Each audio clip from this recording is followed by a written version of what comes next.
हरे कृष्णा भक्तों। तो आज हम कथा सुनेंगे रघु बेहरा की, जो पुरी से 20 किलोमीटर दूर एक छोटे से ग्राम पिपली से थे। वो काफ़ी छोटी उम्र में अपने पिताजी के साथ मछली पालन का काम करते थे। और पुरी जो है, पिपली जैसे जगह है जो तटवर्ती इलाके हैं समुंदर के, और वहाँ पर ज़्यादातर लोग यही काम करते हैं कि मछली पालन, और वही खाना, वही पकड़ना, उसी को बेचना। तो जो रघु बेहरा थे वो उनके परिवार का पीढ़ियों से यही काम था। तो उनके पापा के साथ, वो उनके पिताजी के साथ जाते थे मछली मारने। और जब वो मछली मारने जाते थे तो पिपली जो है, पूरी जो श्री मंदिर है उससे सिर्फ 20 किलोमीटर दूर है। और इसके वजह से जितने भी तीर्थ यात्री होते थे, और पहले के ज़माने में लोग ऐसे एक दो नहीं आते थे, क्योंकि पहले के ज़माने में लूट चोरी ये सब का भी बहुत डर रहता था। तो लोग ऐसे सैकड़ों के भीड़ में चलते थे ताकि वो उनका बचाव भी कर सके, और पड़ाव में रहते थे कि जहाँ भी रुकते थे तो एक पड़ाव डालते थे और वहाँ पर वो रुकते थे। तो पिपली के पास में जो पिपली था वो ऐसे जगह पे है जहाँ पर पहाड़, मतलब पहाड़ नहीं कह सकते, हिल और तालाब, जंगल, ये सब मिलता था। तो एक बहुत ही आइडियल प्लेस हो जाता था भक्तों के लिए, जो बहुत दूर से आते थे तीर्थ के लिए, कि वहाँ पर वो अपना सोने का भी हो जाता था, प्रसाद का भी हो जाता था, नहाना धोना, स्वच्छ होना, वो सारा हो जाता था। और वहाँ पर इसी की वजह से अक्सर कथाएं होती थी। तो जब रघु बेहरा अपने पिताजी के साथ मछली मारने जाते थे तो अक्सर वो जो साधु संत होते थे उनका तो एक ही काम होता है कि वो जहाँ रुकते हैं प्रसाद खाते हैं और कथा सुनते हैं और सुनाते हैं। तो ऐसी काफ़ी कथाएं वो सुनते थे, जिसमें एक कथा में उन्होंने सुना कि जब वो काफ़ी थोड़े बड़े हो गए, अराउंड 15-16 साल के, तो उन्होंने सुना कि ये तो मछली मारना एक जीव हत्या है। और फिर उस पर वो चिंतन करने लगे, कभी कभी वो बैठ भी जाते थे। तो उन्होंने फिर और साधु से पूछा तो उन्होंने बोला हाँ कि ये जीव हत्या है और इसका बहुत बड़ा दंड मिलेगा, और काफ़ी बहुत ही खतरनाक वाला इसमें दंड मिलेगा, ऐसा छोटे मोटे नहीं। तो वो इस पे चिंतन करने लगे, थोड़े से टेंशन में आ गए कि अरे ऐसे कैसे चलेगा, हमारी तो पीढ़ियाँ इसी में चल रही हैं। तो वो 2-3 दिन ऐसे ही करते रहे। फिर उनके पापा उनको डांट के ले गए। फिर एक बार और उन्होंने ऐसे ही पूछा। तो उस समय क्या हुआ कि उनके इसी बीच में उनके पिता का देहांत हो गया। अब वो अकेले हो गए, वो, उनकी वाइफ और उनकी माँ। तो वो एक दिन इसी पे जा रहे थे उसी रास्ते से, तो उन्होंने फिर सुना। तो कुछ ऋषियों ने बोला कि अरे तुम इतने अच्छे बच्चे हो, तुमको तो ये सब जीव हत्या नहीं करनी चाहिए। तो उनके मन में ये घर कर गया, और उन्होंने, वो कथा भी सुनते थे, तो वो अब कहने लगे कि मुझे नहीं करना है ये जीव हत्या मैं नहीं करूँगा। तो वो जब घर आए तो अपने मम्मी को और अपने वाइफ को बताया, तो उन्होंने उनको बहुत चिल्लाया और बोले कि जब उनको नहीं मारेगा तो मुझे ही मार दें, हम ही लोग को मार दें, क्योंकि हमारी आजीविका किससे चलेगी, हमारी तो उसी से चलती है, वही हम खाते हैं। तो घर के लोगों के वजह से, बहुत बोलने की वजह से, फिर वो उन्होंने हार मान के कि ठीक है सब कुछ गया भाड़ में, चलो हम चलते हैं और मछली पकड़ते हैं। तो इस हिसाब से वो अपना जाल लिए मछली का और गए। तो उन्होंने जैसे ही जाल फेंका, पहले ही जाल में उनको बहुत बड़ी मछली आ गई। पर जैसे ही उन्होंने मछली निकाला, बाहर निकाला कि अब इसको मारूंगा, उनको याद आ गया कि भगवान का जो आदि अवतार है, सबसे पहला अवतार है, वो तो मीन शरीर है। तो उन्होंने साष्टांग उस मछली को दंडवत किया, और दंडवत करने के बाद उससे अर्चना करने लगे। और उसको फिर उन्होंने बोला कि पर मुझे तो आपको मारना पड़ेगा, क्योंकि मुझे अपना घर का आजीविका चलाना, मुझे अपने घर को मेंटेन करने के लिए कहीं से तो पैसे चाहिए, तो मैं यहीं से मुझे पैसे मिलेंगे। तो वो जैसे मारने जा रहा था तो मछली जो थी, उन्होंने कहा नारायण नारायण, वो बोलने लगी। तो फिर उनको पूरा यकीन हो गया, अरे ये तो अवतार ही है भगवान की, ये कोई आम मछली नहीं है। और उन्होंने उस मछली को लिया, उनको मारने का ये छोड़ के चले गए जंगल में। जंगल में जाके उन्होंने वहाँ पर एक छोटा सा कुंड था, कुंड में उनको डाल दिया और जाप करने लगे, हरे कृष्ण महामंत्र का वो जाप करने लगे। और जाप करते करते वहाँ पर जो पुरी के आसपास का इलाका है, उस समय तो जंगल भी काफ़ी होता था, तो वहाँ पर हो गया अराउंड 6 साढ़े 6 के आसपास शाम। तो शाम को भी वो जाप कर रहे हैं और फिर कुछ समय के बाद पूरा घना अंधेरा हो गया क्योंकि वो जंगल था। तो अराउंड थोड़ा और 2-3 घंटे हुए होंगे, फिर उनको अंधेरे में से 2 ऐसे रोशनी दिखी आँखों की। तो उनको वो दिखाई दिया। अब उनको ऐसे सोच रहे हैं कि कौन है कौन है, तो उन्होंने आंखें बंद कर ली और तब तक उनको दहाड़ सुनाई दी। तो बिल्कुल डर गए वो कि अरे ये तो शेर आ गए। तो वो फिर कानों में डर के मारे कानों में उंगली डाल ली और जाप लेकिन उन्होंने नहीं छोड़ा, जाप कर रहे हैं। तो वो शेर और भी करीब आ गया। तो वो इतना करीब आ गया कि जब उसने मुंह खोला तो रघु बेरा को वो उनके मुंह का स्मेल, जो क्योंकि शेर के मुंह से स्मेल आ रहा था काफ़ी, तो वो स्मेल उनको फील हुआ। तो उन्होंने क्या किया, नाक भी बंद कर लिया और नाक बंद करके जाप कर रहे हैं भगवान का हरे कृष्णा महामंत्र, हरे कृष्णा कृष्णा कृष्णा हरे हरे, हरे राम राम राम हरे हरे। और जब इस पोजीशन में वो जाप कर रहे थे कि अब कुछ भी नहीं बचा सकता और एकदम मृत्यु के पोजीशन में थे, पर उन्होंने जो कथाएं सुनी थी ऋषियों से और उनकी जो सुकृति उससे जागृत हुई थी, उन्हें ये पता था कि जो इस जगत में जो भी कुछ होता है सबके पालनहार भगवान जगन्नाथ जी ही हैं। तो वो ये सुन के भगवान से प्रे करने लगे, प्रे कर रहे हैं कि अब तो सब कुछ आप ही का है, मैं आप ही का जाप करूँगा। और वो प्योरिटी में, जनरली हम जब नाम जप करते हैं तो हमारा मन बहुत भटकता है, पर उस समय इतनी दृढ़ता के साथ वो नाम जप कर रहे थे कि उससे एकदम शुद्ध नाम निकल रहा था। फिर कुछ देर में उन्हें एहसास हुआ कि उनका जो सर है वो शेर के मुंह के अंदर है और फिर भी वो जाप कर रहे हैं। कुछ देर के बाद उनको लगा कि उनके गले पे दबाव पड़ रहा है क्योंकि उनका जो सर था वो शेर के मुंह में था और वो इसी में जाप करते रह गए कि ठीक है जो होगा देखा जाएगा, पता नहीं कौन सा अक्षर हरे कृष्ण महामंत्र का आखिरी हो। और वो हर मंत्र को एकदम दृढ़ता के साथ एकदम शुद्ध से जाप कर रहे हैं और जाप करते करते उनको पता भी नहीं चला कब सुबह हो गया। और जब सुबह वो अब देख रहे हैं कि अच्छा अभी देखूं कहीं मेरा सर बचा है कि मैं मर गया हूँ, मेरा सर है कि नहीं है। तो वो अपने कान में जो उंगली डाले थे उसको निकालते हैं और ऐसे चेक करते हैं तो उनको पता चलता है हाँ मेरा सर तो है। फिर ऐसे ऐसे देखते हैं तो ऊपर तो मुंह नहीं रहता है शेर का। फिर आंखें खोलते हैं तो देखते हैं कि अरे दिन हो गया है और शेर तो नहीं है यहाँ पर। तो वो बैठ के फिर एकदम वो अब उन एकदम से जो फेथ होती है वो एकदम से फेथ हो गया था भगवान के नाम में कि नहीं भगवान ने मुझे बचाया है और अब मैं इनका नाम जाप करूँगा। तो वो वहीं पे बैठ के जाप करने लगे। तो शेर तो चला गया था पर इनके आजीविका का क्या क्या खाएंगे। तो वो जब करते करते जब 2-3 दिन हो गए उनके पेट एकदम पीठ ऐसे सट गया और एकदम दुबले पतले हो गए। तो ऐसे कुछ दिनों जब बीते तो एक वहाँ पर एक ऐसे ही गांव का आदमी एक आया जिसको ये जानते नहीं थे, पर वो आके बोलता अरे तू ही रघु बेरा है ना, वो आलसी जो अपने परिवार को छोड़ के भाग के आया है, जा अपने परिवार के पास। तो वो उनको पूरा बताते हैं कि ऐसे ऐसे हुआ है, वो मछली ने नारायण कहा है और मैं नाम ले रहा था, शेर के मुंह में मेरा मुंह था तो सर था। तो उन्होंने बोला ऐसे थोड़ी होता है और फिर उसको डांटने लगे कि पागल और आलसी अपने काम चोरी कर रहा है, जा अपने घर पे। तो वो बोलते नहीं मैं तो नहीं जाऊंगा। तो वो बैठ गए और जब करते समय बस उनका यही था कि मैंने ये सारे देख ली पर अब भगवान का जो नाम है वो तो मुझे पता है कि भगवान और भगवान के नाम में कोई भेद नहीं है, पर मुझे उनके रूप की दर्शन करने हैं। और वो इसी इच्छा के साथ और जाप करते रहे और जाप करते करते फिर 1-2 दिन के बाद फिर से एक ब्राह्मण आए और वहाँ जहाँ वो बैठे थे जाप करने, वहाँ से उनको जो श्री मंदिर है उनका पतित पावन जो ध्वज है वो दिखता है। तो शास्त्रों में ये कहा गया है कि जो उस पे नील चक्र है श्री मंदिर के ऊपर और जो पतित पावन ध्वज है उसके भी हम दर्शन करते हैं तो वो भी जगन्नाथ जी हैं अगर हम अंदर से नहीं कर पाते।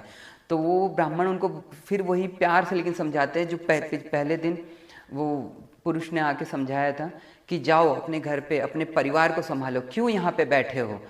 और वो तुम्हारा वेट कर रहे हैं, तुम ही उनके घर मेन हो और अपने घर को तुम ही चलाओगे, तुम ही करता धरता। तो वो फिर उनको स्टोरी बताते हैं, तो बोलते हैं मैं तो नहीं जाऊंगा और मैं यहाँ पे मर गया तो वो भगवान के ऊपर। तो वो बोलते हैं ऐसा क्यों भगवान के ऊपर? तो बोलते हैं भगवान ने बोला है कि जो मेरी शरण में आता है मैं उसकी रक्षा करता हूँ, उसके सारा पालन पोषण सब कुछ मैं करता हूँ। तो अगर मुझे कुछ हुआ तो भगवान अपनी ड्यूटी नहीं निभा रहे हैं और उनके ऊपर लालछन लगेगा। तो फिर वो ब्राह्मण जो रहते हैं वो कहते हैं कि ठीक है मैं ही भगवान हूँ, मेरी दर्शन कर लो और अब जाओ। तो बोलते मैं कैसे मानूँ? तो बोलते हैं कि तो तू कैसे मानेगा कि मैं ही भगवान? तो बोलते हैं मैंने सुना है जितने ऋषि मुनियों से, क्योंकि मैं तो पढ़ा लिखा हूँ नहीं, मैं अनपढ़ हूँ, तो मैंने जो ऋषि मुनियों से सुना है कि भगवान चतुर्भुज रूप में रहते हैं, पीताम्बरी धारण करते हैं, तो और गदा पद्म शंख चक्र उनके हाथों में होता है। तो बोलते हैं ठीक है। तो फिर भगवान अपने चतुर्भुज रूप में उनके सामने आते हैं, उनको दर्शन देते हैं। वो बोलते हैं और उसके बाद भगवान कि ठीक है अब दर्शन हो गया, अब मैं जाऊँ अपने श्री मंदिर में? तो बोलते हैं नहीं, अब तो दर्शन हो गया पर मेरा मन नहीं भर रहा है, तो भगवान मुझे एक वरदान दीजिए कि जब भी मेरा मन करे और मैं आपका नाम लूँ तो आप मुझे प्रकट हो जाइए मेरे सामने और मैं आपके दर्शन कर सकूँ। तो भगवान उनको तथास्तु बोल के वहाँ से चले जाते हैं।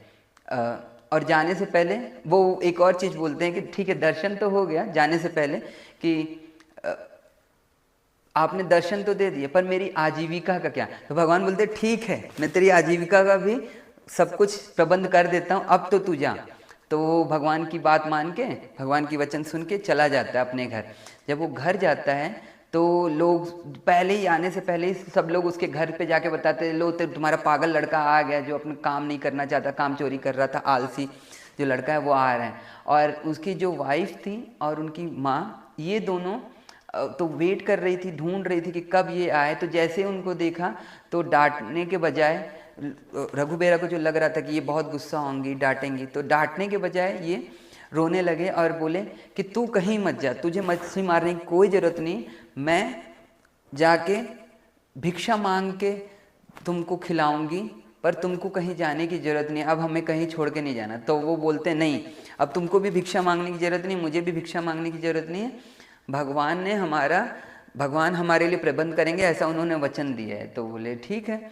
फिर दूसरे दिन जब हो जाता है, अब ये घर में चले जाते हैं, दूसरा दिन जब होता है तो उसके बाद वहाँ पर वो बोलते हैं कि अब तो कुछ करना पड़ेगा नाश्ते के लिए। तो ऐसे सुबह के समय निकल जाता है, फिर कुछ देर हो जाता है तो नाश्ता नहीं आता है, फिर सब लोग व्याकुल हो जाते हैं। फिर वो, लेकिन उनका भगवान पे जो भरोसा रहता है वो टूटता नहीं है, तो वो कहते हैं नहीं मुझे तो, मैं वेट करूँगा।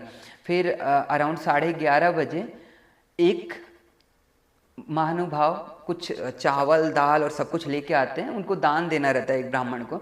तो किसी ने उनको बताया कि ये अभी नए नए, अभी जो रघु बेहरा हैं, अब वो रघुनाथ बाबा बन गए हैं, तो आप इनको दे सकते, ये भगवान का नाम जप करते। तो वो फुल बैठ के नाम जप कर रहे हैं और ये लेके आते हैं। तो जैसे ही 11:30 बजे तक हुआ रहता है वो लेके आते हैं।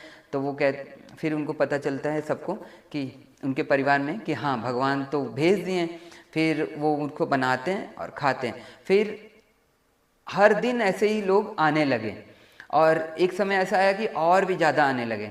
तो लोग जो है ना, जो गांव के, क्योंकि ये जिस एरिया में रहते थे, गांव में अभी भी होता है कि जो जिस एरिया में लोग रहते हैं उसी काम से रिलेटेड जो लोग हैं वही रहते हैं। जैसे जो मछली वाला है तो मछली वालों का ही इलाका होगा या वो मोहल्ला उनका होगा, कोई सोनार का है तो सोनार का मोहल्ला होगा, तो वो मछली वाले के मोहल्ले में रहते थे।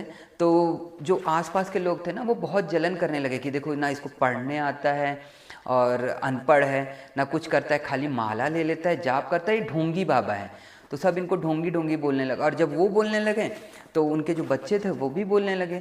तो एक दिन की बात है कि वो बाहर बैठ के ऐसे जप कर रहे थे और कुछ लड़के आए, उनको टीज करने लगे, उनको मारने लगे। तो एक जो बच्चा था, तो ये जब उठ के जाने लगे कि अच्छा ठीक है, उनको बोले कि अच्छा तुम मुझे क्यों टीज कर रहे हो, क्यों मुझे परेशान कर रहे हो, मैं यहाँ से चले जाता। तो जब वो जाने लगे तो उसमें एक बच्चा था जिसके हाथ में एक डंडा था और उस डंडे में ना आगे कांटा लगा हुआ था। तो उन्होंने जब उसको मारा, रघु बेहरा जो अब रघुनाथ बाबा बन गए थे, उनको जब मारा तो उनके जांग पे लग गए और जांग से उनके खून आने लगा। तो रघु जो महाराज रहते हैं, रघुनाथ महाराज, वो कहते हैं बाबा कि मैंने तो तुम्हारा ऐसा कुछ भी नहीं किया, क्यों तुमने मुझे ऐसे सज़ा दी। फिर वो, लेकिन उन्होंने फिर कुछ बोला नहीं पलट के, और आगे जाने लगे और बोले कि ये मेरे भगवान जो है वो देख लेंगे, मुझे इसमें कोई लेना देना नहीं है, जो हो रहा है भगवान ही कर रहे हैं, तो भगवान देख लेंगे। और वो जैसे कुछ आगे कदम बढ़े होंगे, वो जो बच्चा था तुरंत गिर गया और उसकी मतलब उसमें से प्राण निकल गए। और ये देख के तुरंत सारे भीड़ बच्चे देखने लगे, तो देख रहे कि श्वास तो नहीं चल रहा है। फिर बच्चे के माँ बाप आए, उन्होंने चेक कराया, फिर वैद्य को बुलाया, तांत्रिक को बुलाया, सबको बुलाया कि क्या हुआ, क्योंकि उस शरीर में कहीं चोट के निशान नहीं, कुछ नहीं, अचानक से, और छोटा बच्चा, तो हृदयघात होने की भी संभावना नहीं है। तो बच्चा अचानक से उसमें से प्राण पखेरु उड़ गए। तो फिर वो पूछती हैं बच्चों से कि क्या हुआ, तो वो बताते कि ऐसी ऐसी बात है, रघु बेहरा यहाँ पे भगवान का नाम जाप कर रहे थे और हम उनको ढोंगी बाबा करके और उनको चिढ़ा रहे थे, और वो जब जाने लगे तो आपके बच्चे ने वो डंडे से मारा जिसमें कांटा लगा था और वो खून निकलने लगा। तो उन्होंने बोला कि सब भगवान देख लेंगे। तो वो जैसे ही आगे बढ़े तो इसकी मृत्यु हो गई और उनको पता भी नहीं चला, वो तो अपने घर चले गए। तो फिर जो इसके मम्मी पापा रहते हैं बच्चे के, वो उस बच्चे को उठा के लेके जाते हैं, उनके घर के सामने रखते हैं, और जैसे आजकल धरना होता है वैसे धरने पे बैठ जाते हैं, या तो मेरा बच्चा लौटा, तुम्हारे वजह से कुछ हुआ है, नहीं तो हम लोग भी यहीं जान दे देंगे। और वहाँ पे बहुत भीड़ लग जाता है। तो जो रघु की माँ और उनकी वाइफ रहती हैं, वो उनको बोलती हैं रघु कुछ तो करो, नहीं तो ये आज गांव वाले हमको सबको मार देंगे कि ऐसा कुछ हुआ है। तो फिर वो बोलते हैं ठीक है। तो वो बाहर जाते हैं और बोलते हैं कि मैंने तो ऐसा कुछ नहीं किया है, पर जो भी था भगवान की इच्छा से ही था। भगवान आप इनके बच्चे को, अगर मेरे बोलने से हुआ है तो मैं बोल रहा हूँ कि भगवान इनको वापस से इनके बच्चे वापस कर दो। और वो जैसे बोलते हैं वो बच्चा उठ के खड़ा हो जाता है, और उस दिन से तो उनकी प्रशंसा और उनकी ख्याति इतनी फैल जाती है कि दूर दूर से लोग फिर भोग लेके आते हैं इनके लिए, इनको चढ़ाते हैं, बहुत सारे चढ़ावा चढ़ते हैं। तो उन्होंने जो भगवान को बोला था कि मेरा मेंटेन कैसे होगा, तो भगवान ने सारा बंदोबस्त कर दिया। अब रोज रोज का ये नहीं था, बहुत बहुत ज़्यादा आने लगा। तो फिर उनकी वाइफ ने पूछा आप इतने ज़्यादा आ रहे हैं तो हम क्या करें। तो उन्होंने बोला कि इतने ज़्यादा आ रहे हैं, इसका जो सप्लायर है वो तो मेन भगवान है, तो हम इनको ही वापस करते हैं। तो फिर वो अपनी माँ को और वाइफ को बोले कि आप अच्छे अच्छे इससे पकवान बनाओ, भोग बनाओ, और मैं भगवान जी को इसको भोग लगाऊंगा। तो उनकी माता ने सब कुछ ऐसे बनाया और फिर हम इसका वितरण करेंगे। तो उन्होंने सब कुछ बनाया, और इन्होंने, भगवान ने तो इनको पहले ही बोला था, वरदान दिया था कि जब मैं बुलाऊंगा, जब तुम बुलाओगे तब मैं वापस वहाँ पर आ जाऊँगा। तो इन्होंने पूरा बनाया, और माँ और जो वाइफ थी वो बाहर चली गई, और जो रघु बेहरा था उन्होंने भगवान को बुलाया और इनको भोग लगाने लगे। और उसी दिन की बात है कि जो गजपति महाराज, जो पुरी के राजा होते हैं वहाँ पर कटक के, वो उनको गजपति कहा जाता है, वो भगवान के प्रथम सेवक होते। तो उनका उपवास था, और जो राजभोग का भोग लगने वाला था, तो उसी से वो अपना व्रत तोड़ने वाले थे। तो जो वहाँ पर 3 पंडे होते हैं भगवान जी को जो भोग लगाते हैं, तो आपने शायद सुना होगा कि उनको जो भोग लगाया जाता है भगवान को, तो वहाँ पर बहुत ज़्यादा टन के मतलब ट्रक का इतना भोग आता है, और वो भोग मंडप में रखा जाता है। और जो पंडित जी रहते हैं वो अपने हाथ में तुलसी दल रखते हैं और एक लोटा नीचे रखते हैं, और उसके बाद लोटे में से पानी निकाल के अपने हाथ में डालते हैं, और भगवान की प्रतिबिंब उनको दिखती है। जब भगवान को प्रतिबिंब उनको हाथ में दिखती है, तब वो समझते हैं कि भगवान ने भोग खा लिया है। तो उस दिन ऐसे ही वो कर रहे हैं, पानी डाल रहे हैं, नहीं दिख रहा है, फिर पानी डाल रहे हैं, फिर नहीं दिख रहे हैं, चाहे भगवान का प्रतिबिंब दिख ही नहीं रहा है। तो ऐसे बहुत देर हो गया। तो फिर जो गजपति महाराज थे वो व्याकुल होने लगे, तो उन्होंने अपने कुछ लोगों को अंदर भेजा चेक करने के लिए क्या हुआ। तो फिर जो पंडित वहाँ पे थे उन्होंने बताया कि भगवान तो भोग ले ही नहीं रहे हैं, कुछ तो गड़बड़ हुआ है। तो फिर वो आते हैं गजपति महाराज भगवान जी के सामने और कहते हैं कि भगवान ऐसा क्या अपराध हो गया, और बहुत देर तक प्रार्थना करने के बाद तो भगवान बोलते हैं कि नहीं नहीं, सब कुछ सही है, भोग भी अच्छे से बना है, किसी की कोई गलती नहीं है, पर मैं ही आउट ऑफ स्टेशन हूँ, मैं तो यहाँ हूँ ही नहीं। तो जब वो ऐसे बोलते हैं तो भगवान तो वो बोलते हैं तो फिर आप कहाँ हैं, तो आप कब आएंगे।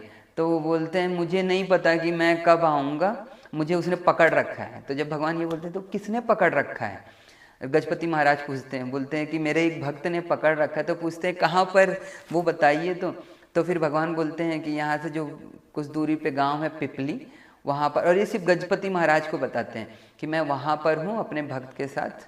तो वो गजपति महाराज को जैसे पता चलता है वो अपने घोड़े पे बैठते हैं और निकल जाते हैं पिपली गांव के लिए, जो वहाँ से अराउंड 20-25 किलोमीटर दूर है। वो आज भी वो गांव है। तो जैसे वो निकलते हैं उनके पीछे उनका पूरा काफिला जाता है, और वो जब मछली वाले मोहल्ले में पहुँचते हैं तो वहाँ जाकर बोलते हैं कि रघु बेहरा को बुलाओ। तो उनकी माता और वो जो वाइफ होती हैं वो कहती हैं कि वो तो अंदर पूजा कर रहे हैं और हम अंदर अभी नहीं जा सकते। तो गजपति महाराज अंदर जैसे जाते हैं और पर्दा हटाते हैं, वैसे भगवान अंतर ध्यान हो जाते हैं। और जो रघु बेहरा रहते हैं वो भगवान को भोग लगा रहे होते हैं, और ऑलमोस्ट जितने पकवान बने रहते हैं सब खत्म हो गया रहता है, 1-2 बचा रहता है। तो वो जैसे भगवान अंतर ध्यान हो जाते हैं तो रघु बेहरा फिर देखते हैं इधर, तो कहते हैं अरे ये तो गजपति महाराज हैं। तो फिर उनको पूछते हैं, तो गजपति महाराज बोलते चलो। फिर अपना जो रॉयल हाथी है उसको बुलाते हैं, उस पर बैठा के अच्छे से पालकी के साथ उनको, उनकी मम्मी को, उनकी वाइफ को, सबको लेके जाते हैं। और जो श्री मंदिर है उसके दक्षिणी द्वार पर उनको एक पैलेस देते हैं कि अब आपको यहीं रहना है। तो वो पूछते हैं जो रघुदास बाबा हैं कि ये सब मुझे क्यों दे रहे हैं। तो वो बोलते हैं क्योंकि आप हमारे भगवान जी को वहाँ बंदी बना लेते हैं, और इसके वजह से हमारे भगवान जी मंदिर में नहीं रहते और वो भोग नहीं लगाते। तो आज से आपका एक ही काम है कि आप यहाँ रहिए और भगवान को यहीं पे रह के भोग जो भी अर्पण करना है कीजिए, ताकि भगवान हमारे श्री मंदिर में ही रहें, यहाँ से बाहर ना जाएं। तो फिर वो खुशी खुशी वहाँ पर रहने लगते हैं। और इसी के साथ आप देख सकते हैं, तो इस स्टोरी से हमें क्या सीख मिलती है कि जब रघु बेहरा जैसे भक्त जो स्टार्टिंग में या उनकी पुश्तें मछली मार रही थी और अनपढ़ हैं, कुछ भी नहीं पढ़ा है, लेकिन एक साधु संग से, एक श्रवण करने से कितनी अच्छे भक्त बन गए, भगवान के शुद्ध नाम की जाप करने लगे, भगवान के उन्हें ये पता चल गया कि भगवान और भगवान के नाम में कोई फर्क नहीं है। तो फिर हम क्यों नहीं कर पा रहे हैं? अगर हम भी उसी रुचि के साथ भगवान के नाम की, भगवान के कथा की श्रवण करें, तो हम में भी जो 9 विधा भक्ति है उसके साथ, और जितने 9 स्टेजेस हैं वो उस पे से हम भगवान को प्राप्त कर सकते हैं। जब रघु बेहरा प्राप्त कर सकते हैं, इतने उच्च कोटि के भक्त बन सकते हैं इतने निचले से, तो हम क्यों नहीं? तो आइए आज से हम भगवान की शुद्ध नाम का जाप करने का प्रयत्न करें, भगवान के सामने बैठ के उनका जाप करें, ताकि हम अच्छे से भगवान का नाम ले पाएँ और भगवान हमें दर्शन दें या भगवान के पास हम जा पाएँ।